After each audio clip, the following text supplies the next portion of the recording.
Skill विकास foundation ही आपली पुण्यातली NGO आहे आणि त्यांनी ग्रीन सॉईल नावाचा प्रोग्राम तयार केला आहे.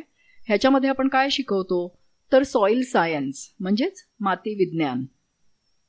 ह्यामध्ये ग्रीन सॉईल ह्या प्रोग्राममध्ये हा आपण सर्टिफिकेट लेवलचा प्रोग्राम केला आहे आणि तो बेसिक लेवलचा आहे. आणि ह्याच्यात आपण काय शिकवतो की पिकांना काय आवश्यक आहे, ते निसर्गात कसं उपलब्ध आहे, मातीची व्यवस्था नैसर्गिकपणे कशी सक्रिय ठेवू शकतो, की त्याच्यामुळे रासायनिक खतांचा वापर टाळता येईल आणि रासायनिक खतांचे काय नकारात्मक परिणाम होतात आणि आपण ते कसे टाळू शकतो. तर हा आपला 8 आठवड्यांचा मल्टिप्लाय बाय 2 आवर्स म्हणजे एकंदर 16 तासांचा प्रोग्राम आहे. आणि ह्याच्यात आपण थिअरी पण शिकवणार आहोत आणि काही प्रॅक्टिकल देखील शिकवणार आहोत. आता आजचा शेतकरी आपण बघूया कसा आहे. तुम्ही तर सगळी मुलं आपल्या शेतीवरती आईवडिलांना मदत करत असता, हो की नाही? तर आपण ह्या आपल्या शेतामधून पुरेसं उत्पादन घेतो का? आपल्या आईवडिलांना आपल्या मुलांनी शेतकरी व्हावं असं वाटतं का? कारण आता कसं झालंय की शेती ही एक प्रकारची जबाबदारी झाली आहे, लायबिलिटी झाली आहे, की जिथे आपण भरपूर पैसे तर खर्च करतो पण त्यातून पुरेसं उत्पन्न मात्र मिळत नाही. आणि मग त्यासाठी काय होतं की आजचा आपला जो ग्रामीण तरुण आहे, म्हणजे तुम्ही 8वी 9वी 10वीतली जी मुलं आहात हायस्कूल, ह्याच्यानंतर तुम्ही काय करणार तर तुम्ही शहराकडे जाणार. आता शहराकडे जाऊन सगळेच जण काही कॉलेजला जाऊन इंजिनियर होतील असं नाही. मग तिथे आपल्याला चांगल्या दर्जाचं जीवन मिळतं का शहरात जाऊन? आणि ह्याच्याऐवजी जर आपण खेड्यापाड्यात राहूनच हा तरुण जो आहे तो अधिक पैसे जर कमवू लागला आणि ते देखील शेती करून, तर किती छान होईल. कारण आपल्याला गावामध्ये आपलं घर तर आहेच, आपली शेती आहे आणि आजकाल शेती ही सगळ्यांच्या हातात नाहीये. त्यामुळे तुम्ही असं समजा की आपल्याकडे जर शेती असेल थोडीफार तर ती खूप महत्वाची आहे आणि त्याला नुसती आपण ती विकून शहराकडे जायचं नाहीये. सो आपण हा जो सॉईल सायन्स प्रोग्राम केला आहे, ह्या आपल्या कार्यक्रमाची उद्दिष्ट काय आहेत ती जरा बघूया. आपलं शेतीचं उत्पन्न आपण कसं वाढवायचं, शेतीचा खर्च कसा कमी करायचा आणि मातीची गुणवत्ता कशी वाढवायची. म्हणजे एकदमच छान होईल की नाही. आपण शेतीचं उत्पन्न वाढवलं, खर्च कमी केला म्हणजे त्याही उत्पन्नच वाढलं आणि शिवाय मातीची गुणवत्ता वाढली, त्यामुळे नेक्स्ट इयरला पुढच्या वर्षीला परत आपल्याला उत्पन्न जास्तीच येईल. तर आता हे कशामुळे शक्य होऊ शकेल तर हे केवळ नैसर्गिक शेतीमुळे शक्य होऊ शकतं. बरं, त्याच्यासाठी आता आपण नैसर्गिक शेती म्हणजे काय तर त्याच्यासाठी आपण समजून घेऊया की माती म्हणजे काय आणि ती कशी तयार होते. कोणाला माहिती आहे का माती कशी तयार होते? म्हणजे आपली फार्म मधली माती, म्हणजे आपल्या शेतामधली माती. परिपक्व मृदा असलेल्या जमिनीत सर्वात वरचा थर हा वनस्पती व प्राण्यांच्या अवशेषांच्या कुजण्याने निर्माण होतो. याला कुथित मृदा म्हणतात. हा थर शक्यतो दाट जंगलामध्ये आढळतो. त्याखालील जमीन वाळू, माती, बारीक खडे, कृमी कीटकांनी युक्त असते. या मातीच्या थराला मृदा म्हणतात. त्याखालील जमिनीत माती व मूळ खडकांचे तुकडे आढळतात. ही मृदा अपरिपक्व असते. त्यापुढे आणखी खाली मातीचे प्रमाण कमी होऊन खडकांचे प्रमाण वाढत जाते. हे मूळ खडकांचे असतात. मातींमध्ये आढळणारे मुख्य खनिज हे या खडकांमधून येतात. म्हणूनच प्रदेशनिहाय माती वेगवेगळी असते. तिचा रंग, पोत या दोन्ही बाबी मूळ खडकानुसार ठरतात. मृदा तयार होण्याची क्रिया. जमिनीवरील मृदा ही नैसर्गिक प्रक्रियेतून निर्माण होते. मूळ खडकाच्या अपक्षयातून मृदेसाठी अजैविक घटकांचा पुरवठा होतो. ऊन, वारा व पाऊस यापासून निर्माण होणाऱ्या उष्णता, थंडी व पाण्यामुळे मूळ खडकांचे तुकडे होतात.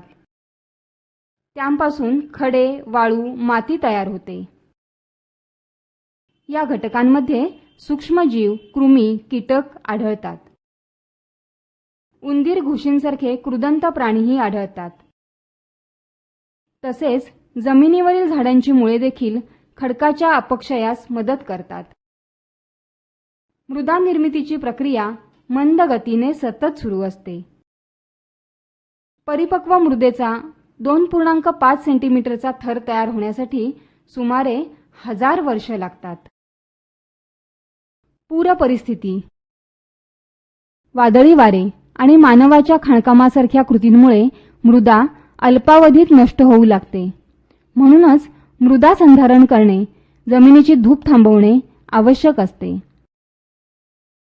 यासाठी सर्वोत्तम उपाय म्हणजे जमिनीवरील वनस्पतींचे आच्छादन वाढवणे. गवत, झाडे, झुडपे वाढवल्यास जमिनीची धूप कमी होते. माहीत आहे का तुम्हाला? मृत वनस्पती व प्राणी यांचे सूक्ष्मजीवामार्फत विघटन होऊन म्हणजेच ते कुजून मृदेवर जो थर तयार होतो त्याला कुथित मृदा म्हणजेच ह्युमस म्हणतात. कुथित मृदा जमिनीला पोषक घटक पुरवण्याचे काम करते. तसेच मृदेत हवा खेळती ठेवणे, मातीत पाणी धरून ठेवणे या कामी देखील कुथित मृदा महत्वाची आहे. चांगल्या सुपीक मृदेमध्ये वरच्या थरात कुथित मृदेचे प्रमाण सुमारे 33% ते 50% असते. आणि आता ही जी माती आपण बघितली की ज्याला हजारो वर्ष लागली आहेत ही माती आपली तयार होण्यासाठी, आणि आपण ती जर प्रदूषित करत असू तर त्याचा काय उपयोग आहे? त्यामुळे आपण बघूया की मातीचं प्रदूषण म्हणजे काय आहे आणि ते कशामुळे होत आहे. सो मृदा प्रदूषण म्हणजे सॉइल पोल्युशन. आपल्याला हे सगळं चित्रामध्ये दिसत आहे की नैसर्गिक बदल जे होतात, म्हणजे मोठं वादळ आलं म्हणा, त्याच्यामुळे आपली वरची सॉइल आहे ती सगळी वाहून जाते, किंवा पाण्याचे पूर आला तरी सुद्धा आपली ही वरची जी सॉइल आहे म्हणजे ज्याला म्हणतात अगदी टॉप सॉइल म्हणतात ती वाहून जाते. खाली मग आपल्याकडे हळूहळू खडक आणि दगड असतात, पण ही वरची जी सॉइल आहे ज्याच्यामध्ये मुळं वाढतात ती माती वाहून जाते. शिवाय मानवी कृत्यामुळे म्हणजेच काय की आपण केमिकल्स टाकतोय. आता इथे आपल्याला हे एक बघणं महत्वाचं आहे की मातीमध्ये जीवन काय असतं. मातीमध्ये बॅक्टेरिया असतात, गांडुळं असतात, आणि त्यांना ही केमिकल रासायनिक खतं ही आवडतील का, ज्याच्यामुळे ते मरतील. आता आपण सॉल्ट नुसतं टाकलं, मीठ, तरी सुद्धा गांडूळ मरतं. तर मग आपण ही रासायनिक खतं टाकली तर जमिनीतले बॅक्टेरिया म्हणा, गांडुळं म्हणा, ही सगळी मरून जातील आणि म्हणजेच आपली मातीचं पोल्युशन होईल किंवा प्रदूषण होईल. आणि असं प्रदूषण जर कायम होत राहिलं, वर्षाच्या मागे वर्ष गेलं आणि दरवेळेला आपण जर हे केमिकल फर्टिलायझर टाकतोय, गांडुळांना आपण यायलाच देत नाही आहोत वर, जमिनीतले बॅक्टेरिया मारून टाकतोय, असं जर केलं तर कालांतराने काय होणार आहे, आपली जमीन नापीकच होईल. म्हणजे मग आपल्याला त्याच्यामध्ये पिकं येऊ शकत नाही, मग त्याच्यात अजून खतं घाला आणि मग पिकं परत कमी आली म्हणून रडा. सो आपल्याला ते सगळं जर बंद करायचं असेल तर हा प्रोग्राम आपल्यासाठी एकदम बरोबर आहे. मृदा प्रदूषणाचे परिणाम आता काय होतात ते बघूया. विविध रासायनिक खतात असणारी प्रदूषके, कीटकनाशके, त्याच्यामध्ये किरणोत्सारी पदार्थ असतात. ह्याच्यामुळे माती ही जी प्रदूषकं आहेत ती मातीत मिसळतात आणि आपली पिकं, जमिनीखालचं पाणी आणि सगळं आपलं जे अन्न आपण तयार करतो त्याच्यामधनं ते प्रवास करतात. सो ही सगळी जी प्रदूषण आपण करतोय, म्हणजे केमिकल रासायनिक खतं टाकून जे प्रदूषण करतोय ते जमिनीखालच्या पाणीमध्ये मिक्स होतं आणि हेच पाणी जाऊन पुढे कुठे मिळतं, आपल्या विहिरींना मिळतं, आपल्या नद्यांना मिळतं, आणि हे सगळं प्रदूषण आपल्याच शेवटी शरीरावरती त्याचे वाईट परिणाम व्हायला चालू होतात. सो मृदा प्रदूषणाचे परिणाम हे आपल्याला अजूनही आपण बघतोय की जसं आपण बघितलं की आपली माती तर खराब झाली, त्याच्यानंतर पाणी खराब झालं, हवा खराब झाली, आणि शेवटी आपलं स्वास्थ्य म्हणजे आपली तब्येत ही सुद्धा खराब होतीये. आपल्याला वेगळे वेगळे रोग जडतील. हे आपण उत्तर भारतामध्ये सध्या बघतोय, खूप मोठ्या प्रमाणावरती कॅन्सर होतोय लोकांना. आणि आपल्याकडे महाराष्ट्रामध्ये जरी आपण रासायनिक खतं थोडी उशिरा वापरायला लागलोय तरी सुद्धा आता जवळजवळ 80-90च्या दशकापासून आपण वापरतोय. सो ह्याच्या पुढे जर आपण ते कमी नाही केलं तर आपल्याकडेही कॅन्सर सारख्या रोगाचे प्रमाण वाढण्याचे चान्सेस जास्ती आहेत. तर हे आपल्याला नकोय, हो की नाही. मृदा प्रदूषण मातीतील भौतिक, जैविक आणि रासायनिक गुणधर्मात नैसर्गिकरित्या आणि मानवी कृत्यामुळे जे बदल घडून येतात त्यामुळे तिची उत्पादकता कमी होते, तेव्हा मृदा प्रदूषण घडतं. मृदा प्रदूषणाचे परिणाम: 1. कारखान्यातील क्षारयुक्त, आम्लयुक्त पाणी मातीत मिसळल्यानं माती नापीक बनते. 2. किरणोत्सारी पदार्थ आणि इतर प्रदूषक मृदेमधून पिकं, प्राणी आणि मानव अशा अन्न साखळीतून प्रवास करतात. 3. जलप्रदूषणाचा धोका वाढतो, कारण विषारी द्रव्य मृदेमधून जवळच्या पाणी साठ्यात किंवा भूगर्भजलात प्रवेश करतात. जीवजंतू रोगप्रसार करतात. मृदा प्रदूषणाचा हवा आणि जलप्रदूषणाशी असणारा संबंध. ओल्या कचऱ्याचं खतात रूपांतर न करता चुकीच्या पद्धतीनं फेकून दिल्यास तो सडतो, कुजतो. त्यामध्ये हानिकारक रोगजंतूंची वाढ होऊन ते वाहत्या पाण्यात मिसळतात आणि पाणी प्रदूषण होतं. शेतीसाठी कीटकनाशकं, रासायनिक खतं, तणनाशकं यांचा वापर केल्यानं मृदा प्रदूषण होतं. कीटकनाशक आणि तणनाशकांच्या अति फवारणीमुळे ती रसायनं हवेत मिसळतात आणि हवा प्रदूषण होतं. रासायनिक खतांच्या अति वापरानं पाणी प्रदूषण होतं. ही घाण कुजून त्यातून वेगवेगळे वायू आणि दुर्गंधी बाहेर पडते. हे वायू हवेत मिसळतात आणि हवा प्रदूषण होतं. हीच घाण पाण्यात मिसळल्यास पाणी प्रदूषण होतं. आता आपण बघूया की रासायनिक खतांची ही सुरुवात तरी कधी झाली. म्हणजे आपले वडील तर वापरतायत आपल्याला माहिती आहे. आपले आजोबा कोणाकोणाच्या घरी असतील त्यांना विचारून बघा, ते वापरत होते का रासायनिक खतं, किंवा त्यांना विचारा की त्यांचे वडील वापरत होते का. सो पूर्वी रासायनिक खतं ही नव्हतीच, कारण तेव्हा फॅक्टरीज नव्हत्या. आपले आजोबा म्हणा किंवा पणजोबा म्हणा हे शेती कसे करत होते, तर आपल्याकडे गाई बैल असायचे. बैलांच्या मदतीने आपण शेतीची नांगरणी करायचो आणि पूर्णपणे आपण नैसर्गिक पद्धतीने तेव्हा शेती करत होतो, हो की नाही. सो हरित क्रांती हा एक मात्र मोठा टॉपिक आहे. तुम्हाला कधी वेळ मिळेल तर तुम्ही इंटरनेटवरती सुद्धा त्याचं रिसर्च करू शकता. हरित क्रांती ही कधी चालू झाली तर 1960 मध्ये. तुम्ही तेव्हा जन्मलेही नव्हतात, तुमचे आई वडील सुद्धा कदाचित जन्मले नसतील, पण तुमच्या आजोबांना विचारा की जेव्हा हरित क्रांती सुरू झाली तेव्हा आपल्याकडे रासायनिक खतं कशी वापरायची हे लोकांना शिकवलं गेलं. आणि हे शिकवताना आपल्या उत्तर भारतात ही सुरुवातीला चालू झाली अगदी 60च्या दशकापासून, आणि महाराष्ट्राकडे येता येता मात्र 1980-1990 हे दशक आपल्याला उजाडलं. सो जेव्हा हरित क्रांती सुरू झाली त्याच्या आधी आपण नैसर्गिक प्रक्रिया करत होतो आणि आता आपण रासायनिक खतं टाकतो. सो ह्या चित्रांमध्ये तुम्हाला दिसेल की आपण पाठीवरती किंवा कोणी ट्रॅक्टरमध्ये घालून असे बरेचसे फवारे करत असतो. आणि ह्याच्या विरुद्ध आपल्याकडे पूर्वी मात्र नांगराने आपण त्याची जमिनीची नांगरणी करत होतो आणि गाईचं शेण, गोमूत्र हे सगळं वापरत होतो.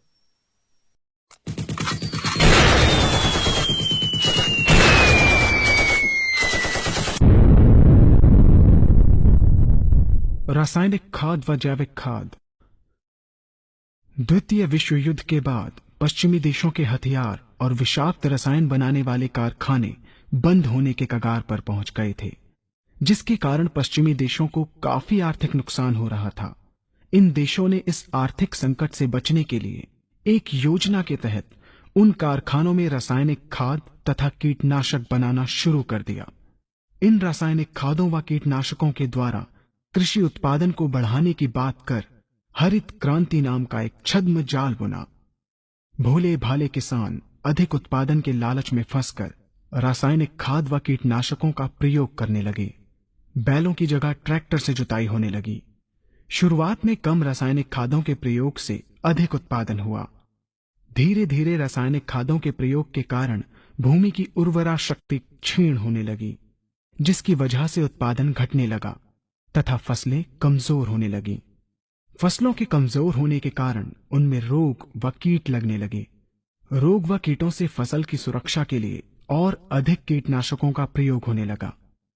एक तरफ ज्यादा उत्पादन के लिए अधिक रासायनिक खादों का प्रयोग होने लगा, वहीं दूसरी तरफ फसलों को रोग व कीटों से बचाने के लिए अधिक विषाक्त कीटनाशकों का प्रयोग बढ़ गया, जिसके कारण उत्पादन लागत बढ़ी और किसान को लाभ कम होने लगा, बल्कि छोटे किसान कर्ज में डूबने लगे. धीरे धीरे भूमि की उर्वरा शक्ति क्षीण होने से भूमि बंजर होने लगी. रासायनिक खाद व कीटनाशकों के कारण खाद्यान्न भी विषाक्त हो गए तथा जलवायु भी प्रदूषित हो गई, जिसके कारण मानव, पशु पक्षियों के स्वास्थ्य पर प्रतिकूल प्रभाव पड़ा, जिसका परिणाम आपके सामने है. मानव स्वास्थ्य पर रासायनिक खादों के पड़ने वाले प्रभाव को आप ऐसे समझें।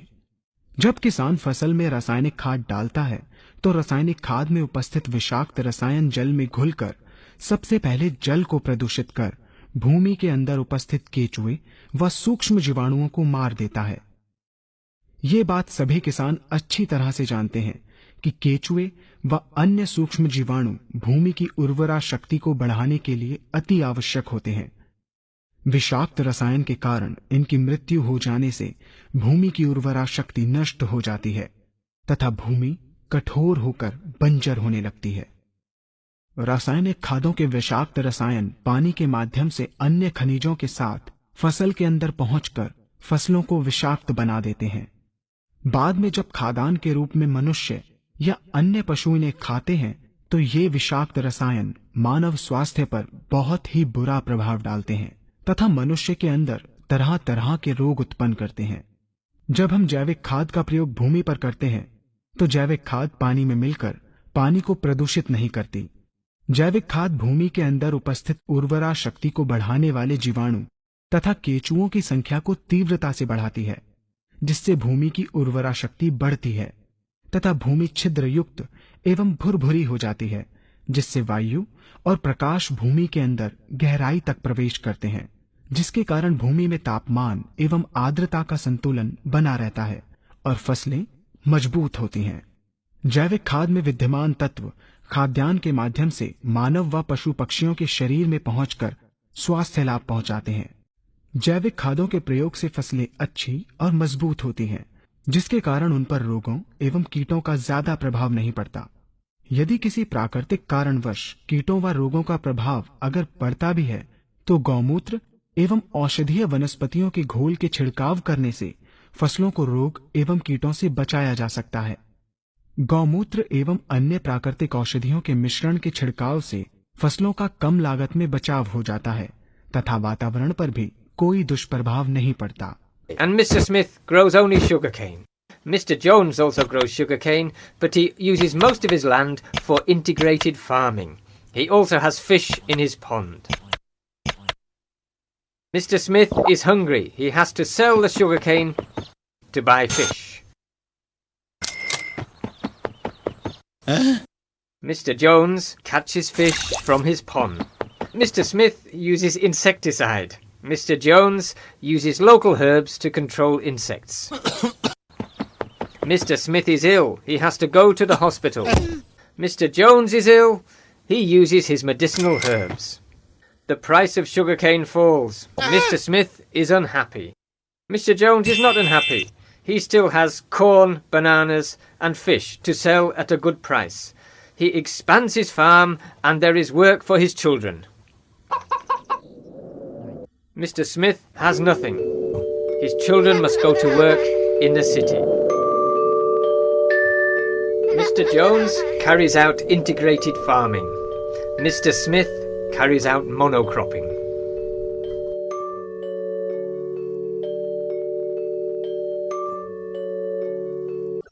ओके, सो आता तुम्ही जी व्हिडिओ बघितली ती माझी सगळ्यात आवडती व्हिडिओ आहे, कारण त्याच्यामध्ये इतकी माहिती त्याने दिलेली आहे छानपणे. हिंदीत जरी असली तरी तुम्हाला ती कळलीच असेल. आपण खतं वापरायला कशी सुरुवात केली, शेतकऱ्यांना आपण कसं प्रवृत्त केलं की खतं वापरा आणि त्यामुळे काय झालं. सो आता एकीकडे आपण खतांवरती प्रचंड खर्च तर करतोय आणि हे खर्च सगळे आपण जे करतोय, गावातनं आपण जे पैसे खर्च करतोय, हे कुठे जात आहेत? तर जे खतं कंपन्या आहेत त्यांच्याकडे जात आहेत. त्या कंपन्या कुठे आहेत? आपल्याच देशात आहेत असं नाही, बाहेरच्या देशांमध्ये सुद्धा आहेत आणि आपण त्या खतं कंपन्या श्रीमंत बनवतोय. सो ह्या खतं कंपन्या भारतात आहेत, पण शिवाय भारताच्या बाहेर म्हणजे अमेरिकेत किंवा युरोपमध्ये देखील आहेत. म्हणजे आपला शेतकरी घाम गाळून पैसा कमवतो आणि तोच पैसा आपण खतावरती खर्च करून ह्या कंपन्यांना आपण श्रीमंत बनवतो. आहे की नाही विचार करण्यासारखी गोष्ट. आता ही जी 1960 मध्ये हरित क्रांती झाली त्याच्यामुळे आपण म्हटलंय की जलप्रदूषण व्हायला सुरुवात झाली. आता हे असं आपल्याकडे नदीवरती शेवाळं दिसतं, आता समुद्रात देखील शेवाळं दिसायला लागलंय. हे तुम्ही बघितलंय का? सो ह्याच्यात काय होतं की बहुतेक वेळा पिकांना जेवढी गरज असते त्यापेक्षा जास्त प्रमाणात वापरली जातात आणि हीच सगळी एक्स्ट्रा जी आहेत, जास्ती वापरलेली आहेत, ही आपल्या शेत जमिनीमधून नाले, तलाव आणि शेवटी समुद्रात जातात आणि त्यामुळे जलप्रदूषण होते. आता होतं कसं, आपण काही शेतीचे डॉक्टर नाही आहोत, आपण शेतकरी आहोत. सो आपल्याला माहितीये का की हे 0.2 मिलीग्रॅम टाकायचं आहे की 2 मिलीग्रॅम टाकायचं आहे की 10 मिलीग्रॅम टाकायचं आहे. आता आपल्याला जे गावात जे शेताचं दुकान असेल, ह्याचं खतांचं दुकान, ते आपल्याला सांगतील. कंपनी जी बनवते खतं त्यांचे गाईडलाईन असते, ती वाढवलेलीच असते ऑलरेडी. त्याच्यानंतर सगळ्या डिस्ट्रीब्युशन चॅनलमधनं जेव्हा आपल्या गावातल्या खतांच्या दुकानात ती येते तेव्हा प्रत्येक जण त्याच्यामध्ये थोडं थोडं ऍड करत असतो. म्हणजे सुरुवात समजा झाली असेल की 10 मिलीग्रॅम टाका, तर त्याच्यामध्ये प्रत्येक वेळेला 20 टाका, 50 टाका. मग ते दुकानदार काय म्हणतात, कशाला 100 टाकून द्या ना.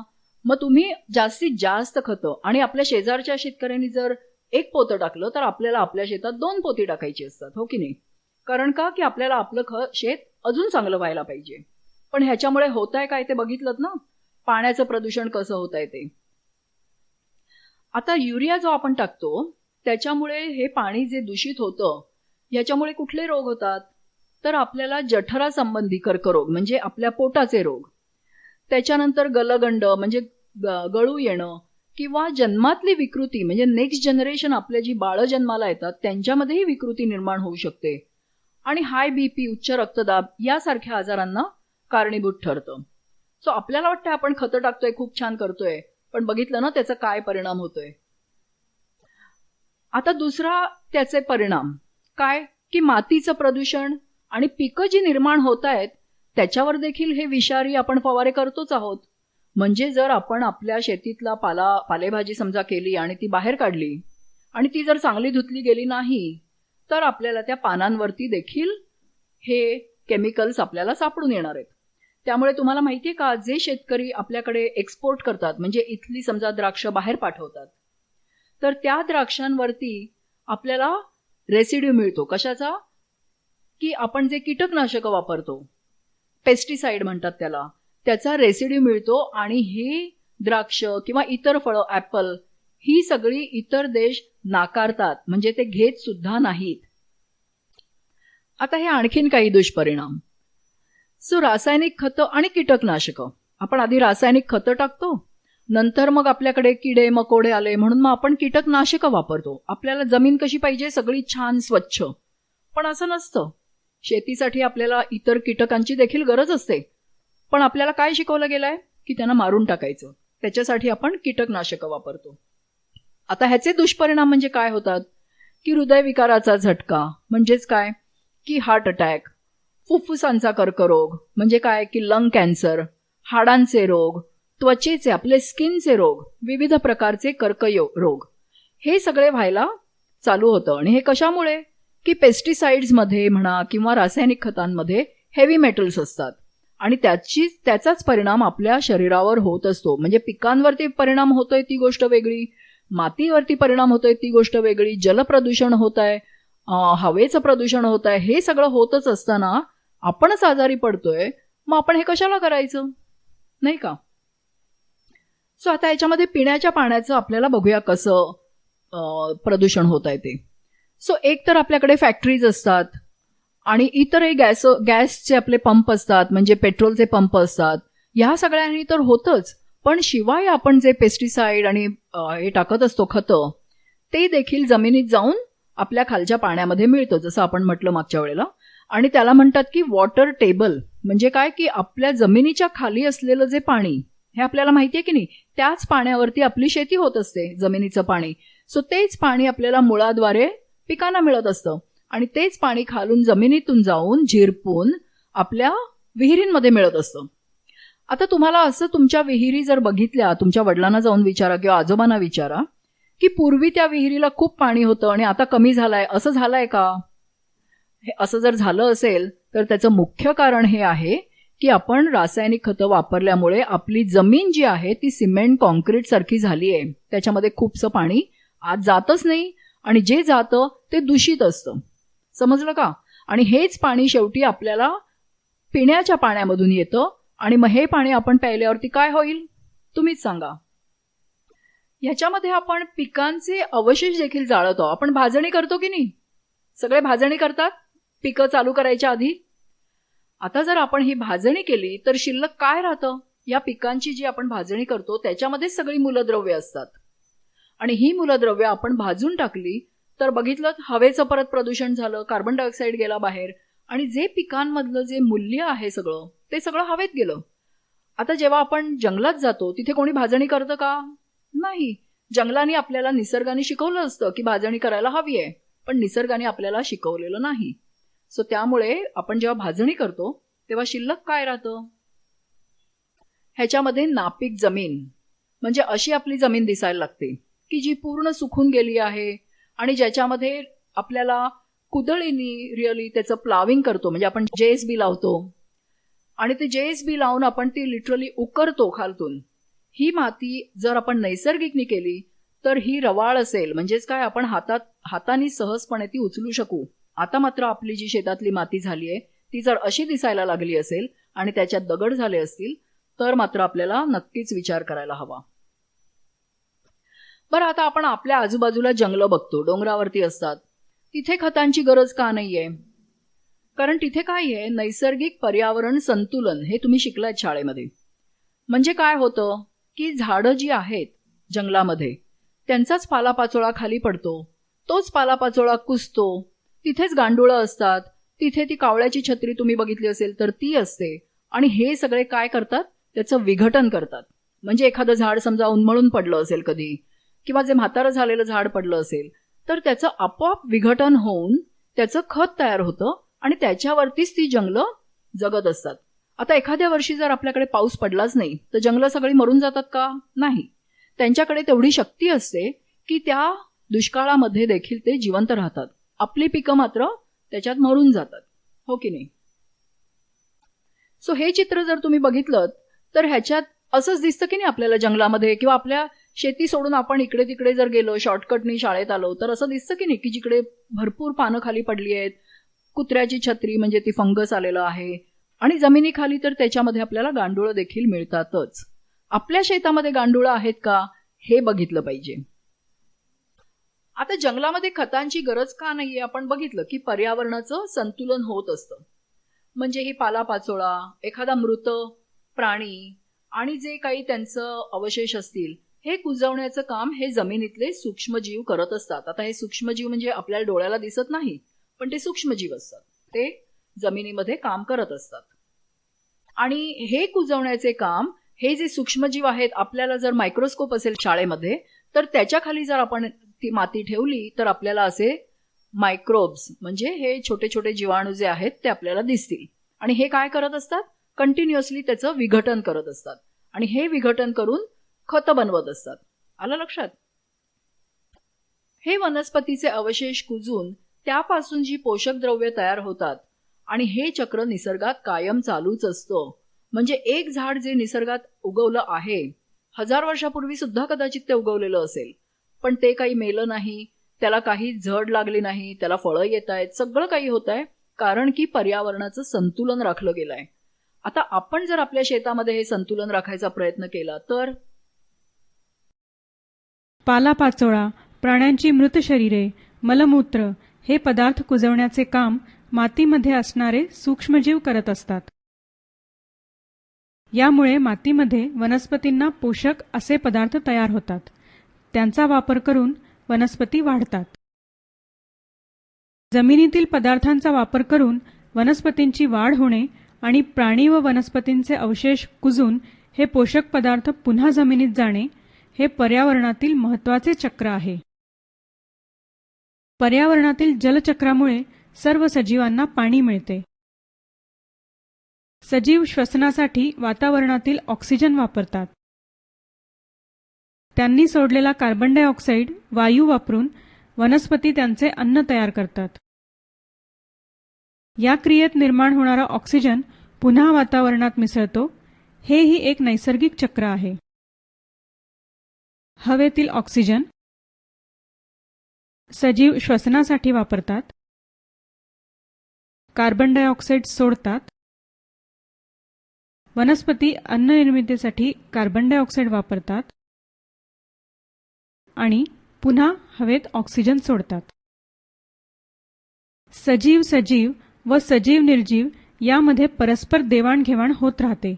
यामुळेच पर्यावरणातील अन्न साखळ्या कायम राहतात.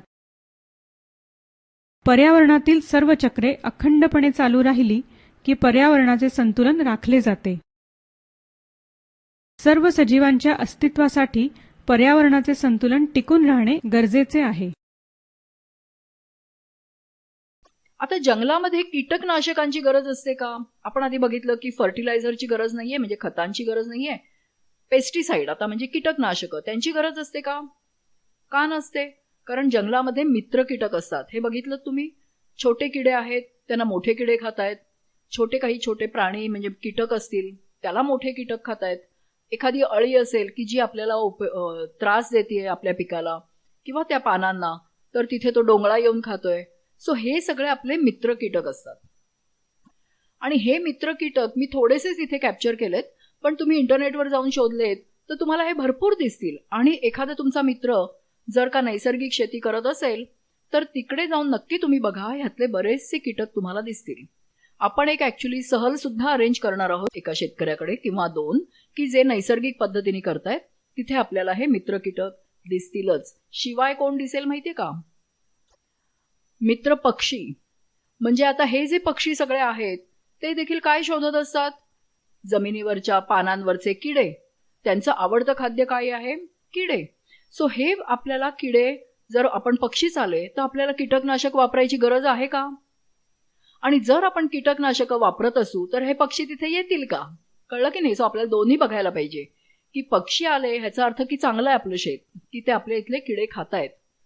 पण जर आपण कीटकनाशकं मारली तर ती अगेन रसायनं आहेत, ती पक्ष्यांना देखील आवडत नाहीत. त्यामुळे ते आपल्या शेतावर येणार नाहीत. हे चित्र तुम्ही बघितलं असेल. तुमच्या शेतात अशी गांडुळं आहेत का मोठी मोठी? 1-1 फूट, 2-2 फूट, 8-8 फूट. ही जी आपली ब्राऊन गांडुळं आहेत ही कुठे राहतात माहितीये का? जमिनीच्या खाली. किती खाली? 8 फूट. आणि ते कधी वरती येतात? जर आपण त्यांचं आवडीचं खाद्य वरती टाकलं. म्हणजेच काय? जर आपण शेण, गोमूत्र हे जर टाकलं तरच ती वरती येतात. कारण त्यांना तेच आवडीचं खाद्य असतं. आता जर आपण केमिकल्स टाकली तर ही येणार नाहीत वर. आणि गांडूळ ज्या जमिनीत आहेत तर तिथे मात्र माती ती भुसभुशीत ठेवतात. कारण का? की गांडूळ हे 8 फुटापर्यंत वर खाली कंटिन्युअस करत असतात. आणि हे करत असताना जमिनीतली जी खनिज मूलद्रव्य आहेत ती वरती घेऊन येत असतात. सो समजा आपण मातीचं टेस्टिंग केलं, सॉइल टेस्टिंग, आणि त्याच्यामध्ये जर आपल्याला कळलं अरे अमुक खनिज द्रव्य नाहीयेत, तर आपल्याला काय सांगितलं जातं? हे वरतून टाका. पण हेच जर आपल्याकडे जमिनीत गांडूळ असतील तर ते 8 फुटाच्या खाली असं म्हणतात की जमीन ही अन्नपूर्ण आहे. म्हणजे जे खाली दगड आहेत, खनिज द्रव्य आहेत, हे सगळं तिथे आहे. आपण ते काय केलंय? मारून टाकलंय. आपण म्हणतो की नाही आम्हालाच सगळं माहितीये, निसर्गाला काहीच माहिती नाही, त्यामुळे आम्हीच वरतून टाकत राहणार. पण हे गांडूळ जे आहेत ना, हे फार हुशार आहेत. हे खालतून आपल्याला सगळं खनिज द्रव्य वरती आणून देत असतात. त्यामुळे आपल्या जमिनीमध्ये गांडूळ असणं हे अतिशय महत्वाचं आहे. सो ही सगळी आपली निसर्गाची व्यवस्था आहे. कळलं का? आपण हे थोडक्यात आत्ता सांगितलंय, आपण नंतर अजून शिकणार आहोत. पण ही सगळी निसर्गाची व्यवस्था आहे. हे मित्र सगळे जे आपले आहेत, म्हणजे मित्र किडे, मित्र पक्षी, गांडुळं, ही रासायनिक शेतीमध्ये सापडत नाहीत. कारण आपण रासायनिक शेतीत काय करतो? पहिली जमीन भाजतो, म्हणजे ह्या सगळ्यांना मारून टाकतो. त्याच्यानंतर वरतून रासायनिक खतांचे फवारे करतो. त्यामुळे हे मित्र कीटक सगळे येत नाहीत. आणि वरतून आपण पेस्टिसाइड मारतो, की म्हणजे जे काही असतील त्याच्यामध्ये त्यांना आपण पेस्टिसाइडनी मारून टाकतो. त्यामुळे हे सगळे आपले शेताचे जे मित्र आहेत ते रासायनिक शेतीमध्ये सापडत नाहीत. ते फक्त नैसर्गिक शेतीमध्ये सापडतात. आणि ते पर्यावरणाचा समतोल राखतात. म्हणजे आपण जेव्हा सहलीला जाऊ तेव्हा तुम्ही बघालच की त्यांच्या शेतावरती बऱ्याच प्रकारचे पक्षी आहेत. ते पक्ष्यांसाठी खाद्य घालतात. तिथे बऱ्याच प्रकारचे कीटक आहेत.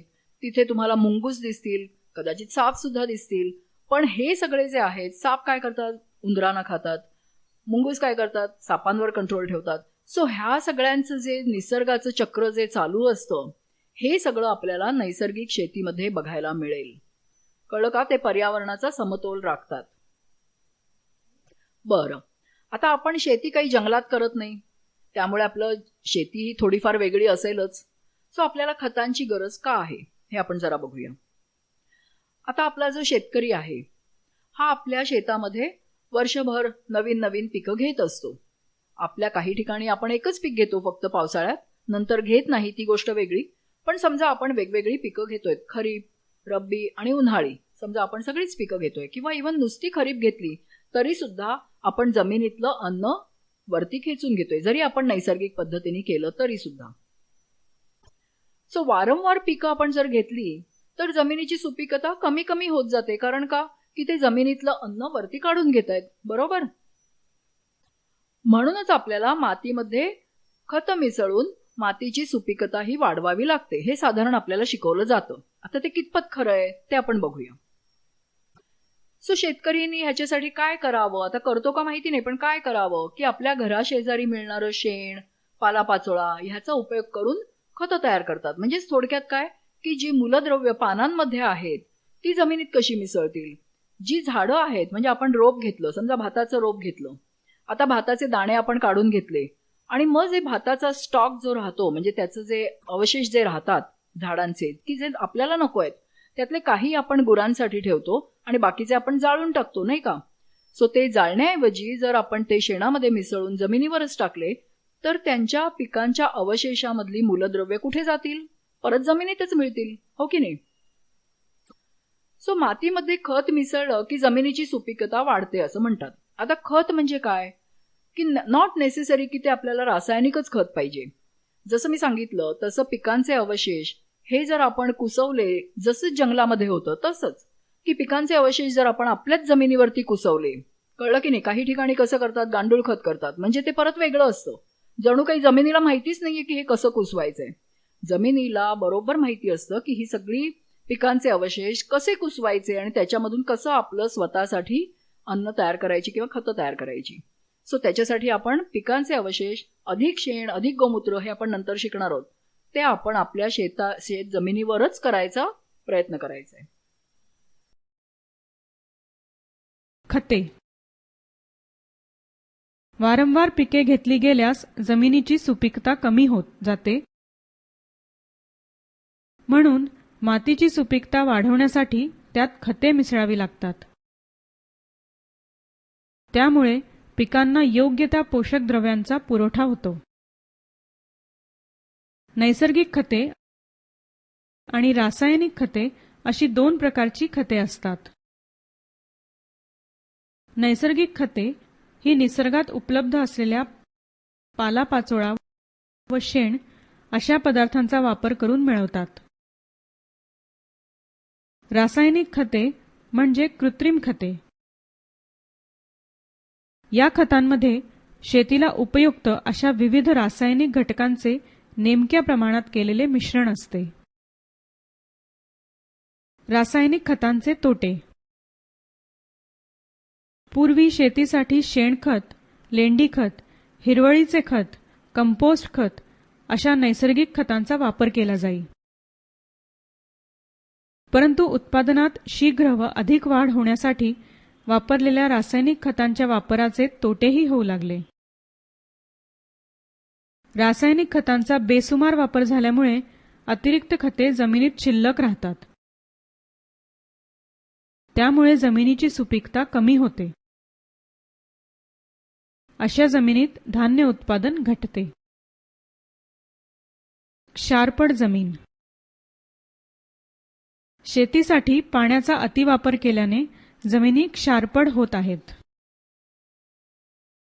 ज्या भागांमध्ये मुबलक प्रमाणात पाणी उपलब्ध आहे त्या ठिकाणी क्षारपड जमिनीचे प्रमाण वाढलेले दिसून येते.